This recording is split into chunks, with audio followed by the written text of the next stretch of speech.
প্রিয় দর্শক, রিকশাওয়ালার রোজা প্রথম পর্ব দেখতে ভিডিওটির ডান পাশে আই বাটনে ক্লিক করুন অথবা ভিডিও ডেসক্রিপশনের লিঙ্কে ক্লিক করুন।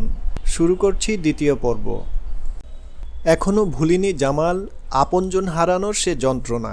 আপনজন হারিয়ে একটা শিক্ষা সে পেয়েছে যে অহংকার পতনের মূল। কি ছিল না তার? গাড়ি, বাড়ি, মান সম্মান, টাকা পয়সা সব কিছুই তো ছিল।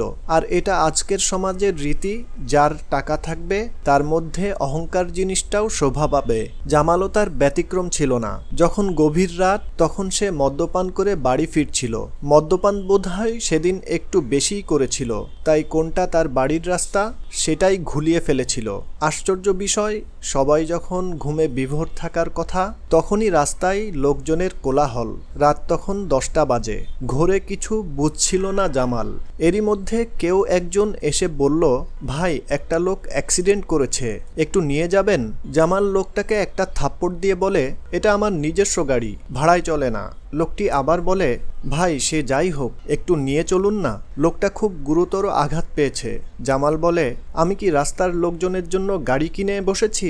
কে না কে অ্যাক্সিডেন্ট করেছে, যা তো দেখি এখান থেকে। হঠাৎ ঝাপসা চোখে দেখতে পায় সে তার বাড়ির সামনেই এত লোকের আনাগোনা। অ্যাক্সিডেন্ট করা মানুষটা যে আর কেউ নয়, তার মা। গাড়ি থেকে নেমে গিয়ে দেখে তার মা পড়ে আছে উঠানে, একেবারে মরেই গিয়েছে। বেচারি ছেলেকে খুঁজতে বোধহয় রাস্তায় এসেছিল, কিন্তু আজ আর তিনি নেই। জামাল জানে সবকিছু আল্লাহই লিখে রাখে, কিন্তু আল্লাহ তো মানুষের কর্মের উপরেই তার ভাগ্য নির্ধারণ করে। মাকে যে খুব ভালোবাসত সে, চোখের সামনে নিজের মায়ের লাশ কেই বা সহ্য করতে পারে? মা যে পৃথিবীর সব থেকে আপনজন। মা মারা যাওয়ার পর তার চাচারা জোর করে তার কাছ থেকে সম্পত্তির দলিল সই করিয়ে নেয়, আর তারপর বাড়ি থেকেই বের করে দেয় তাকে আর জামিলাকে।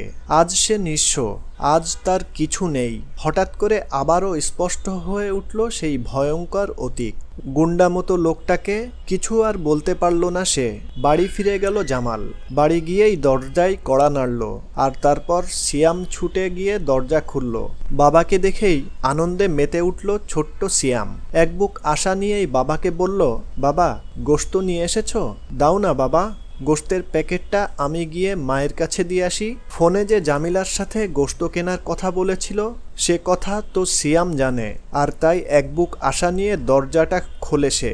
ভেবে না পেয়ে জামিলার কাছেই গিয়ে প্যাকেটটা দিয়ে আসে জামাল। অবুঝ এই শিশুটি তো আর জানে না প্যাকেটের মধ্যে গোশত নেই। সারাদিন খুব খুশি ছিল সিয়াম। একটু গোশত খাবে বলে কত আনন্দ করেছে। বড়লোক বন্ধুদের সাথে বলেছে, তোরা তো বলিস তোদের মা গোশত রান্না করে, আমার মাও আজ গোশত রান্না করেছে। এদিকে জামাল যেন বাকরুদ্ধ হয়ে গেছে। বাড়ি এসে কোনো কথাই সে বলেনি। জামিলা গোশতবিহীন প্যাকেট দেখেও টু শব্দটি পর্যন্ত করেনি।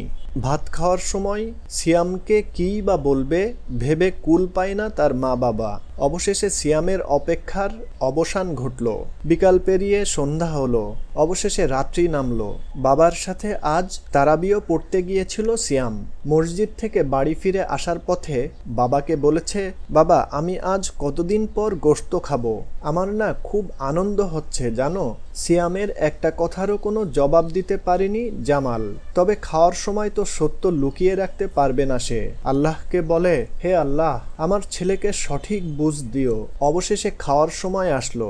গোশতের কোনো গন্ধ না পেয়ে সিয়াম একটু ভেবেছিল ঠিক, কিন্তু পর মুহূর্তে সেটা ভুলে গিয়েছিল। খাওয়ার সময় সিয়াম যখন বলল, আমি শুধু গোশত দিয়ে ভাত খাবো মা, তখন জামিলা বলল, গোশত কুকুরে নিয়ে গেছে বাবা। তখন আর জামিল চুপ থাকতে পারেনি।